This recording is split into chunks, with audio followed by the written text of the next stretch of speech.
Hello, and welcome to this master series um, that we are actually going to be doing every week here live on LinkedIn. So it's super casual, super informative, full of value. So I hope that you can join me each week. Thursdays at 1 o'clock, we're going to be doing these master series. Okay. I am Teresa Cantley. In case you don't know who I am a business strategist. I am a business consultant, and I work with brick and mortar businesses to help them to optimize their operations, to build their team, a dream team, and to achieve financial freedom, time freedom, and energy freedom so that they can build an extraordinary or live an extraordinary life.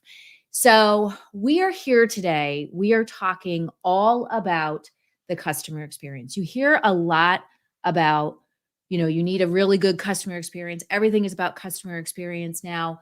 The pandemic really shifted things in business, and it's becoming more about connection, convenience with our customers, with our people. So you hear a lot about customer experience and how you need to really focus on, building this customer experience. Well, at the same time, because of the pandemic, people are having trouble hiring and retaining good people. They're having trouble recouping sales, lost revenue that they had over the past couple of years with supply chain disruptions and all kinds of things that have been happening. Plus, having to shift from live interaction with customers to virtual, back to live to virtual, and trying to figure out all of this and navigate it. And at the same time, you hear customer experience, customer experience, customer experience. Well, when I was 18, I sold shoes. Okay. And that was a long time ago. So when I was 18, I sold shoes. And when I started working there, I was like, I am a customer service associate. Okay. I am going to sell shoes. That is my purpose. That is my job. And I started working at the shoe store. And it wasn't like any shoe store. It wasn't like, Nordstrom's or Macy's shoes. It's a privately owned, entrepreneurial, small shoe store. But it had a big vision. Had a very, very big vision. And the vision of the business owner was to seriously flip the shoe industry on its head and not just have it be about selling shoes and having customer service people and just constantly like paying commissions and getting more people in the door and having more sales and being a traditional shoe store. The vision that this business owner had was to not only sell shoes, but sell specific types of shoes, shoes that were actually really good for your feet, shoes that would help people who had foot surgery, shoes that would help people who had issues with their knees or issues with their back or issues with their legs or hips or whatever. And it wasn't about the shoes.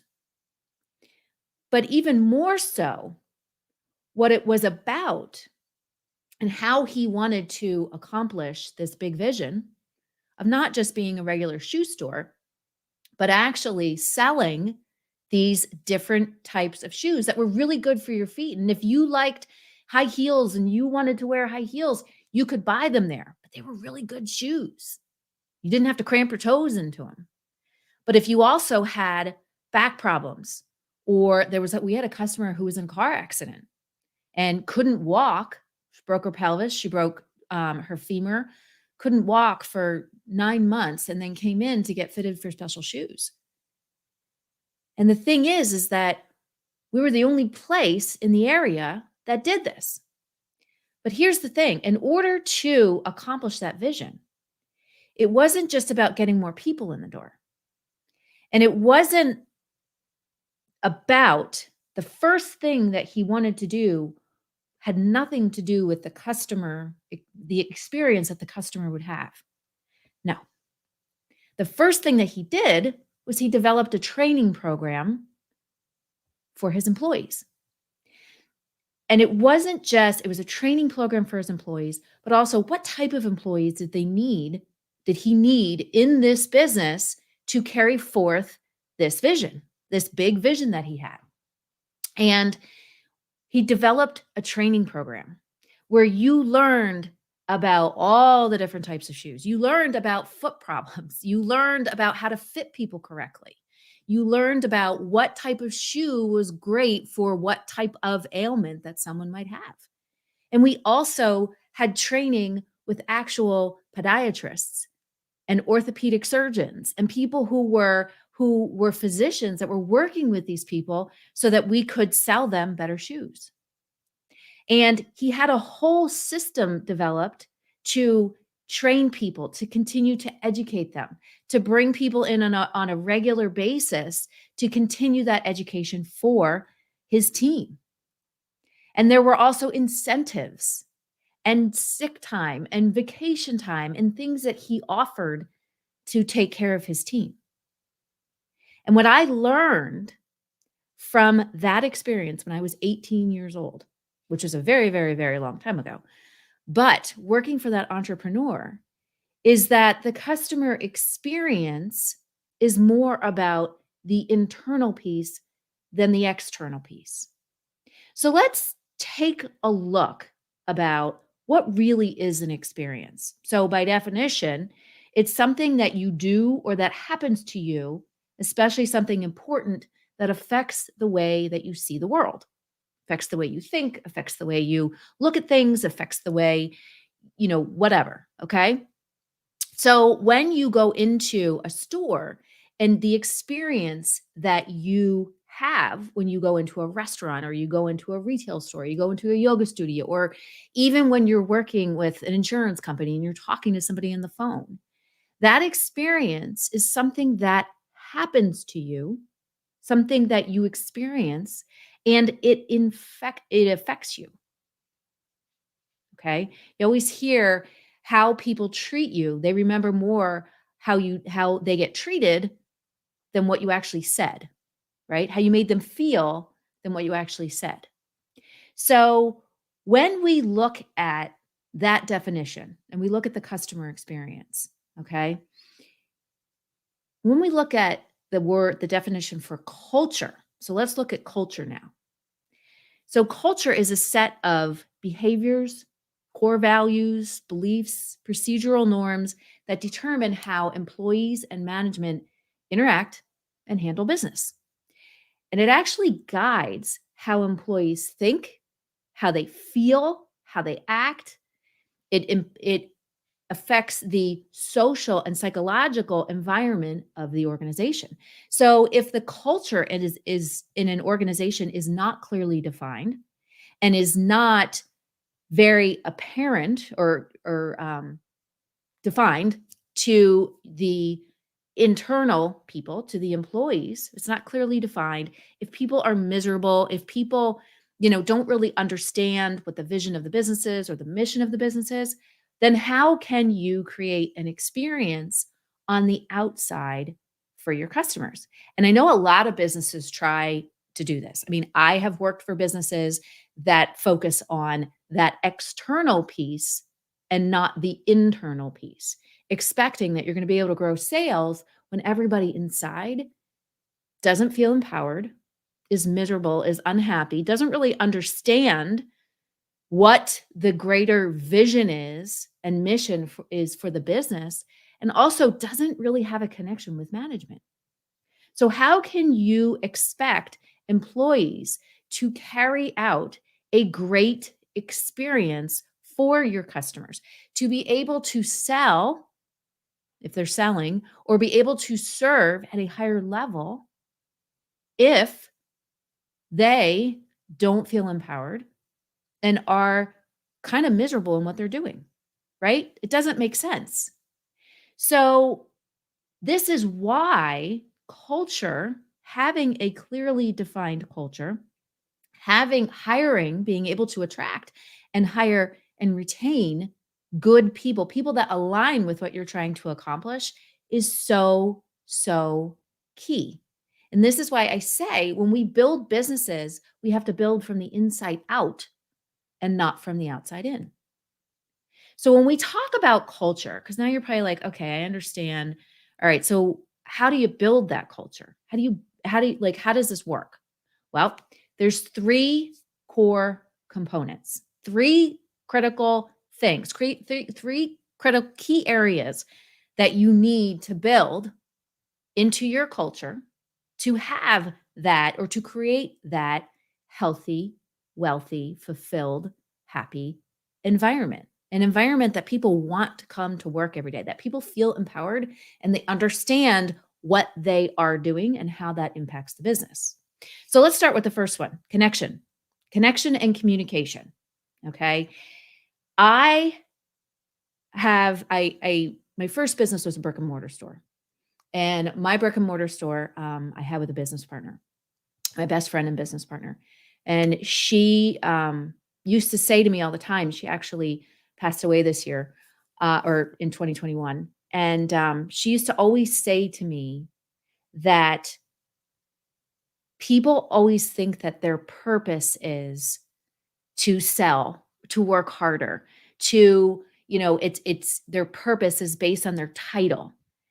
And actually, your purpose is based on who you are, how you connect to others, and how you show up in this world. So, connection in a culture, connection and communication, what that does is that gives people purpose. And when I say connection, I mean how you interact with people, how you show up every day. If you're a manager or a business owner, how you show up to every day with your team.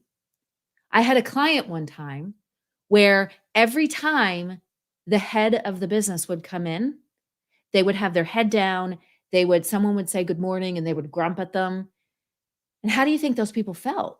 They felt like that person was that business owner was unapproachable. That they felt that they weren't important to them or weren't worthy enough of a good morning. So when we have healthy and connection and communication where we are consistently talking to our people, we are consistently talking to them about the vision of the business and the future that we're looking to create.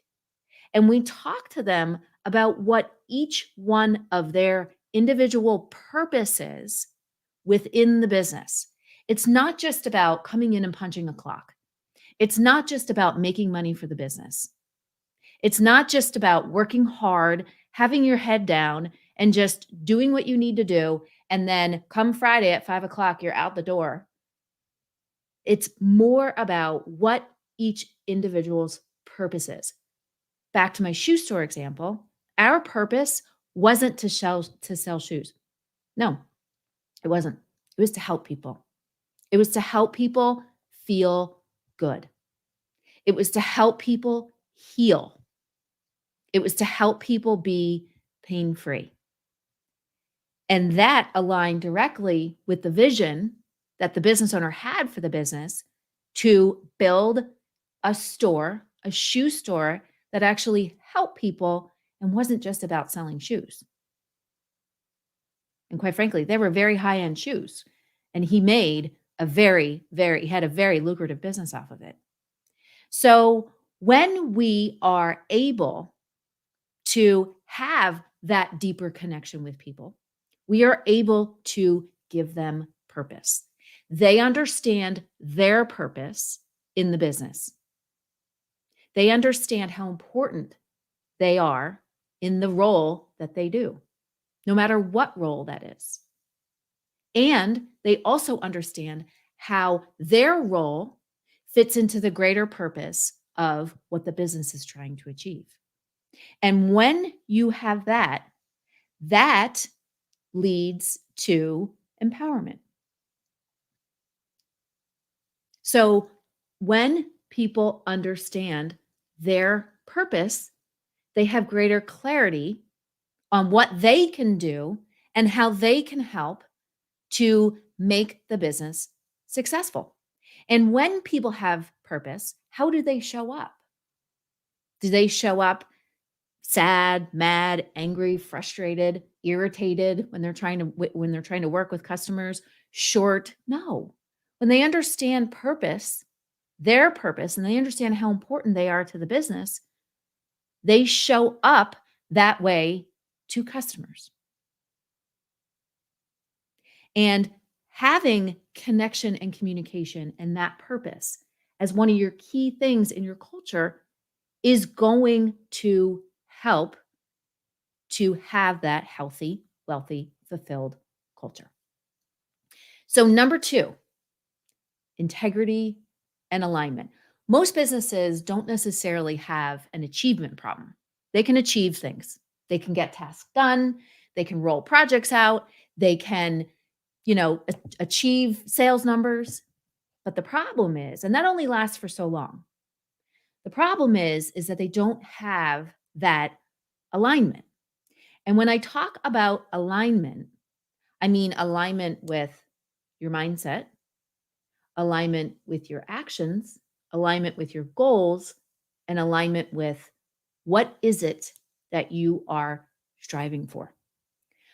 Most business owners, most small business owners don't take the time to fully develop the vision that they have. They don't take time. They set out all these goals and have all these to-dos and have all these tasks and overwhelm the crap out of themselves.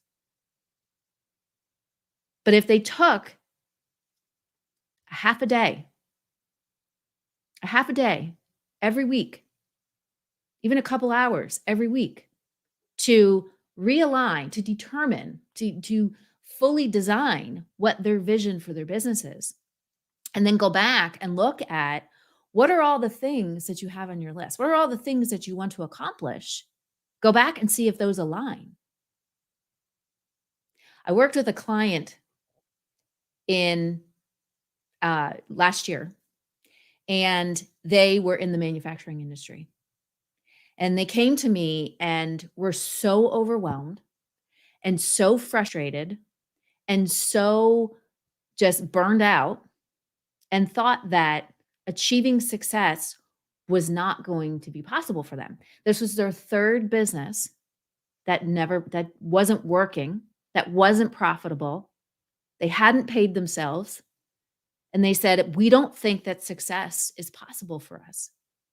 We have all these things that we want to do. We have all these things on our list, and we're not getting to any of them. We say we're going to do them. We have them on our list, but we can't finish any of them.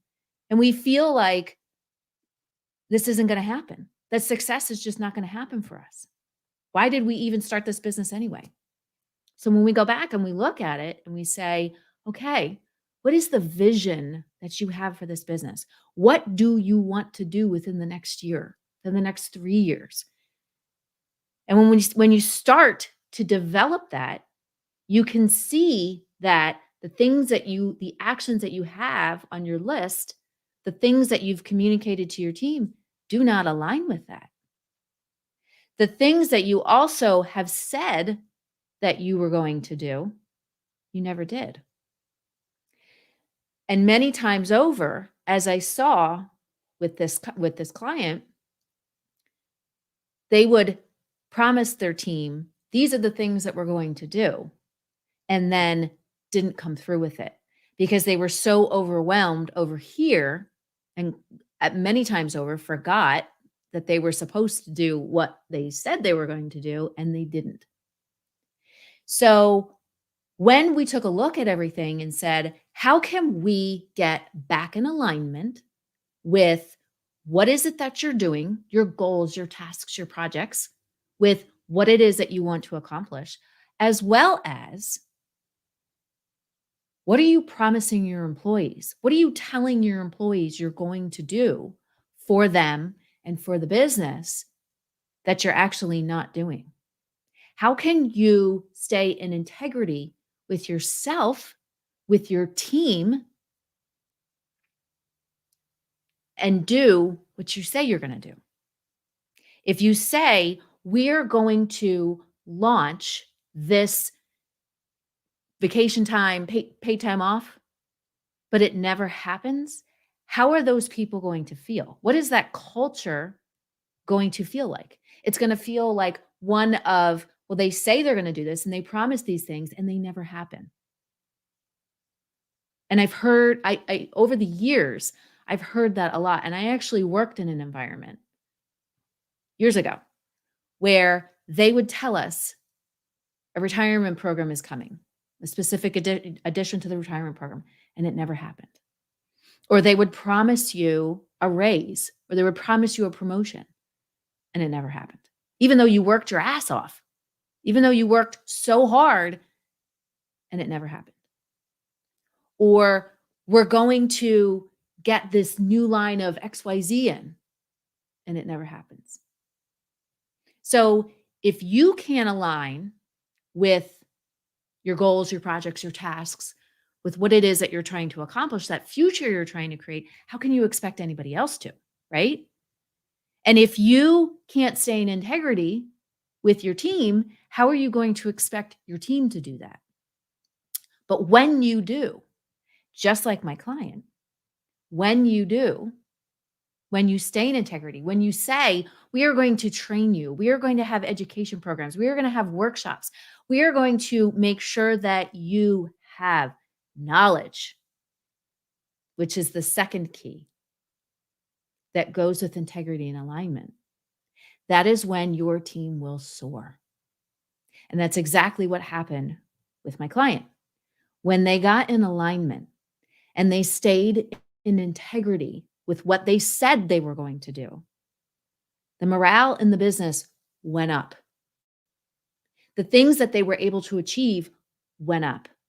And this past year, they hit a huge milestone and went over $1 million in revenue. Why? Because they educated, they focused on knowledge, they focused on integrity, staying in integrity, and staying in alignment with what they were looking to achieve. They put in education programs, they put in training, they developed new product. And what happened? The team came together. And when the team came together and they saw all these great things happening and they understood their purpose in it, it flowed out to the customers. So number 2, integrity and alignment, which gives us knowledge. Number 3, diversity in thinking, in ideas, and in backgrounds. And this is something that is so key. And a lot of people just don't, a lot of business owners don't understand. And a lot of this comes in when you're hiring, you don't need to hire based on whether or not someone has experience in your industry. As I like to say to people, you need to hire based on human values, not hard skill. You can teach anyone hard skill. You can teach anyone how to do something, but you cannot teach value. You can't teach ethics. You can't teach core values. You can't teach those human skills, those human values. So I always tell people, when you bring people in from outside of your industry, and this is one thing that the pandemic really exposed, okay, is that a lot of industries had a lot of different problems and exposed those industries for the shortcomings that they had. So people are scrambling around trying to hire people in their specific industry. And when we take the time to say, what type of team do we want to build? What type of person do we need in this role? And we focus on those human values versus the hard skills. That is how we bring in, outside of our industry also, but that is how we bring in new ideas. That is how we bring in new ways of thinking. That is how we bring in different backgrounds. When you're building your business, and this goes hand in hand with the customer experience, just like the shoe business that I talked about. You don't need to do what the rest of your industry is doing. If you really want to grow your business, you need to be a disruptor. You need to think differently, act differently, and do things differently. And just because the rest of your industry is doing it one way doesn't mean you need to do it that way. So, back to my shoe store example, he brought in ideas from outside of the industry. He brought in ideas from the medical world. He brought in ideas from the educational world. And he brought in ideas from the retail world. But combining all of that stuff together and having that diversity is what gave him the innovative ideas, programs, offers, services, and experience that built his business. And everybody that worked there, nobody really had retail experience. We had a teacher and somebody who worked in the medical field. And I mean, at the time, I was still a student in college. And people from all over, there was a graphic designer. But we all came together and we learned the hard skills, but we all had those core values. So when we have diversity in thinking, diversity in ideas, diversity in backgrounds, diversity in experiences, that's how we can look at what we're doing in our own business and problems that we have or things that haven't worked out right. When we have that different way of looking at it through the eyes of all these different people on our team, that's how we can come up with better solutions that will continue to set us apart from everybody else and continue to build our business. And when we have diversity, when we bring in different backgrounds, different ideas, different ways of thinking, what we are able to do with that is we are able to empower people. We're able to empower people to make the right decisions because they understand their purpose.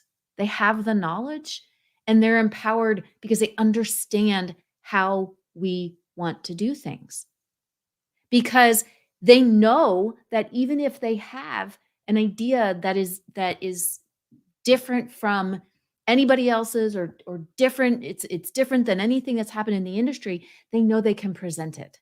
They know they can bring that idea forward. It might not it might not be put into action, but that's okay because they're empowered enough to know and they feel comfortable enough that it is something that can be talked about, can be examined, and whether or not it gets implemented, they were heard. They were heard, which is something that people care so deeply about. So when we look at this,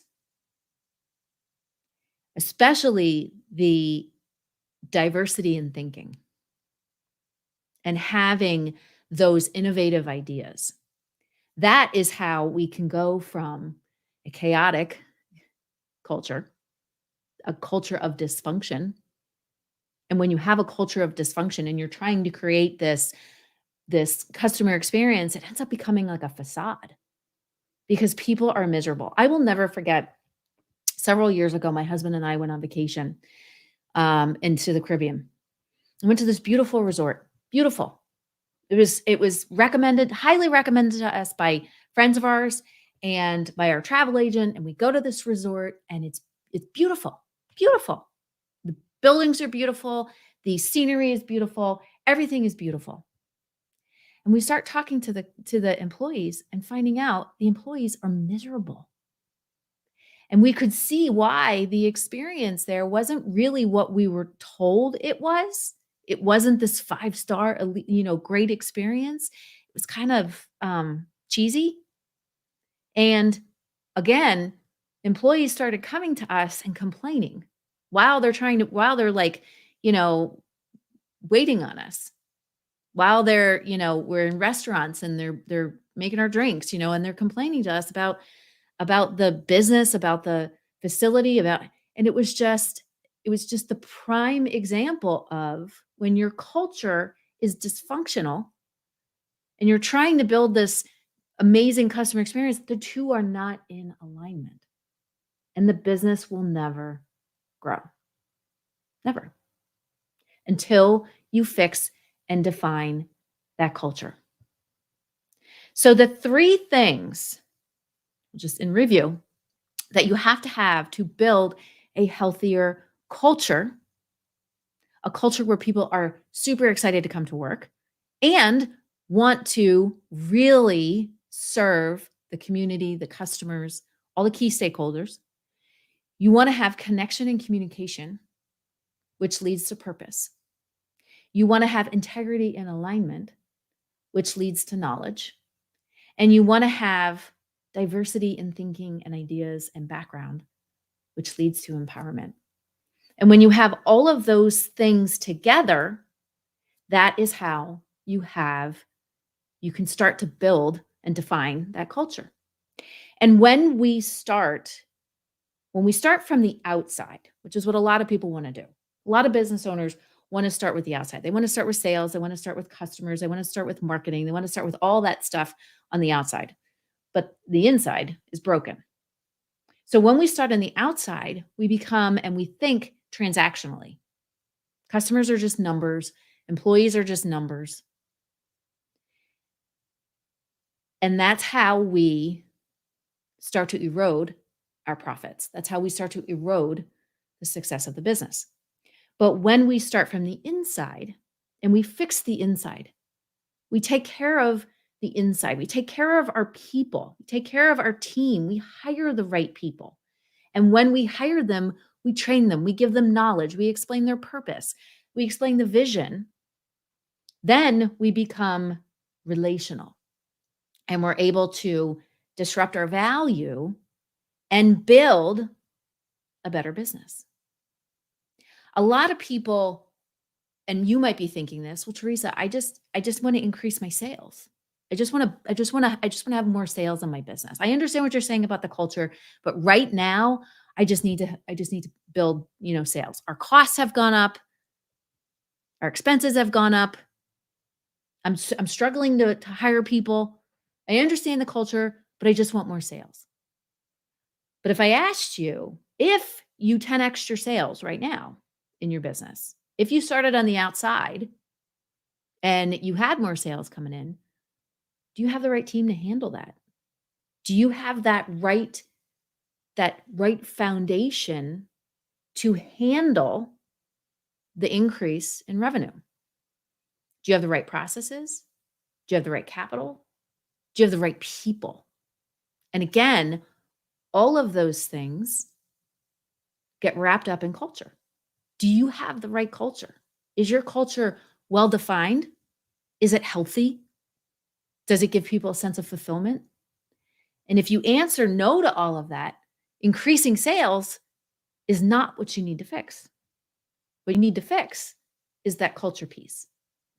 And when I work with people in my high level, one-on-one, fractional COO offer, what we do is we focus on three key areas.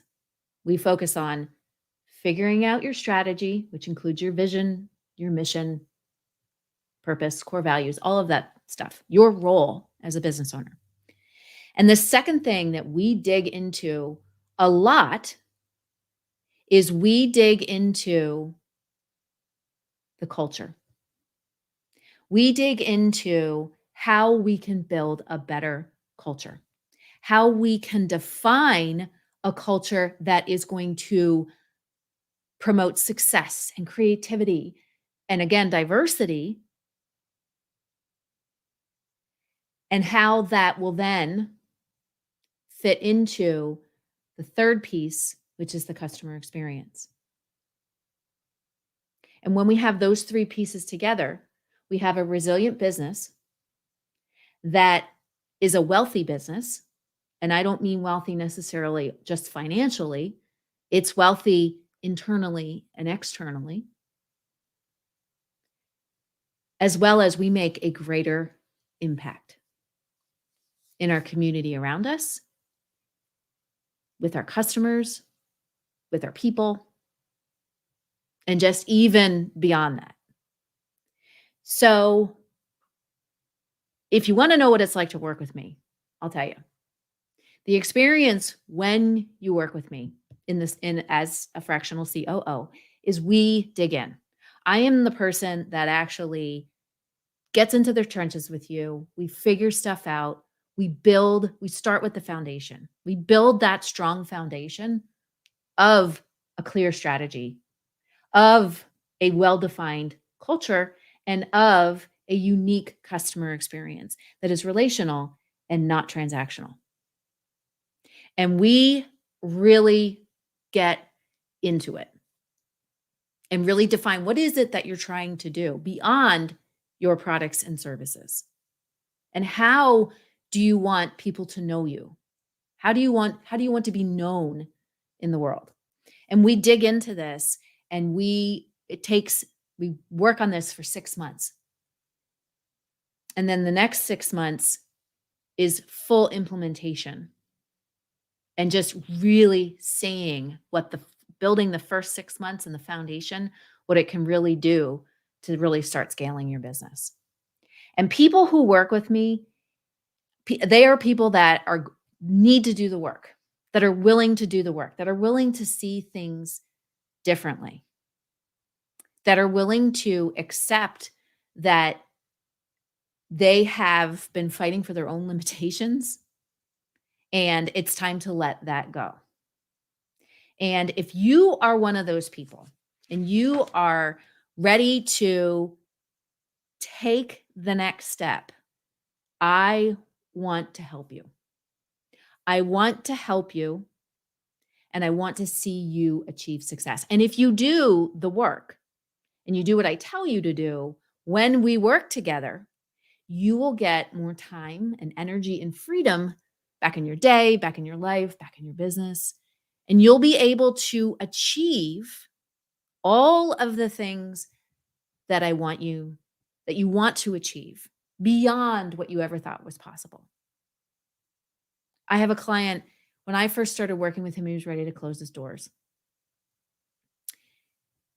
And over the time that we've been working together, we worked on defining his vision and defining his culture and really fixing a lot of the dysfunction that was going on, optimizing his operations, developing processes, developing his marketing plan. And from a business that was negative cash flow, he was burned out. He was doing everything in his business. The environment was so toxic and so dysfunctional. Everything got turned around. Everything got defined. We worked on so much stuff.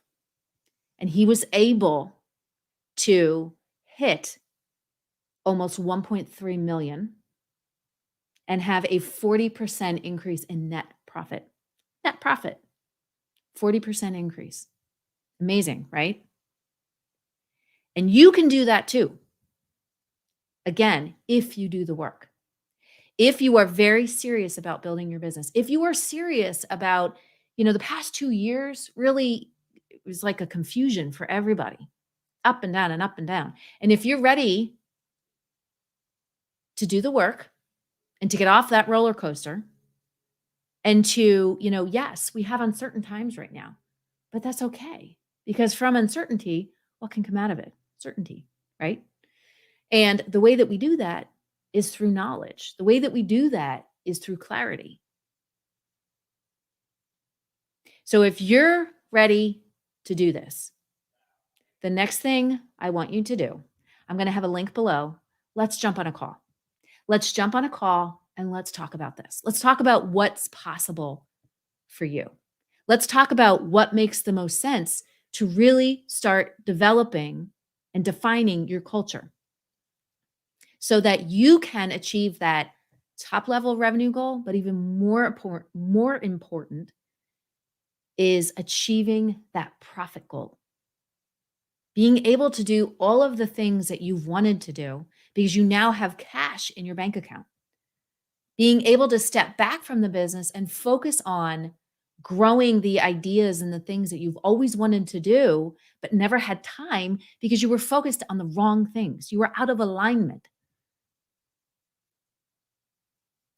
And if you're ready to do that, you should be working with me. You should be working with me, and let's jump on a call. So again, I am going to put the link below, which is teresacantley.com/revenue. And I want you to book a call with me and let's chat about this. Let's go through and figure out what needs to happen in your business. What's going on? What's working? What's not working? And what are the next best steps you can take? So I thank you for joining me today. And I look forward to seeing you next week, where we're going to keep digging into this topic of culture and how you can build a better culture, because it is so important right now. If you want to hire good people, if you want to retain good people, you need to have this in place. I can't stress how important it is. I don't look at the great resignation as a great resignation. I look at it as the great rebirth of business.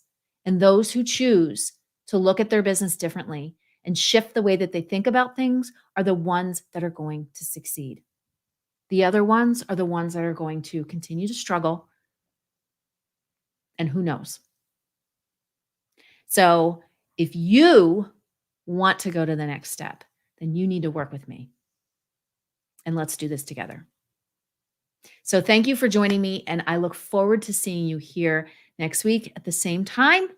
Take care, be well, stay healthy, and I will see you soon.